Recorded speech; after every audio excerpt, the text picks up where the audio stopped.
അച്ഛാ അറിഞ്ഞില്ലേ അറിഞ്ഞില്ലേ? ആ എന്താ നീ പറഞ്ഞേ? അച്ഛൻ അറിഞ്ഞില്ലേ? ഇല്ല, ഇതേ താഴെ വീണതാണ്, ഞാൻ എറിഞ്ഞതല്ല. അതെ, നല്ല പഴുത്ത മാങ്ങയാണ്. വേണമെങ്കിൽ ഒരു കഷ്ണം നീ തിന്നി.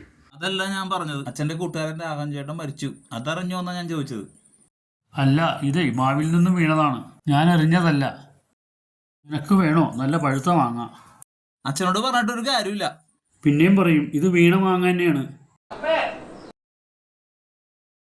നേരത്തെ വന്നോ? ജോലിക്ക് പോയില്ലേ? ഇല്ല പോയില്ല. ദേ കണ്ട അമ്മ അറിഞ്ഞോ? ഞാൻ അറിഞ്ഞില്ല, മാങ്ങ താനെ വീണതാ. എന്റെ ദൈവം, ഈ രണ്ടിനെയും കൊണ്ട് ഞാൻ മടുത്ത്. നീ എടുത്തോ, നല്ല മാങ്ങയാണ്. ഇത്തിരി അവനെയും കൊടുക്ക്. കേട്ടോ ഞാൻ പറഞ്ഞത്? ആ എന്താ പാറു? മാങ്ങ കൊടുക്ക്. ഓ നിങ്ങൾ അറിഞ്ഞോ? അച്ഛന്റെ കൂട്ടുകാരൻ രാഘവൻ ചേട്ടൻ മരിച്ചു. ഏ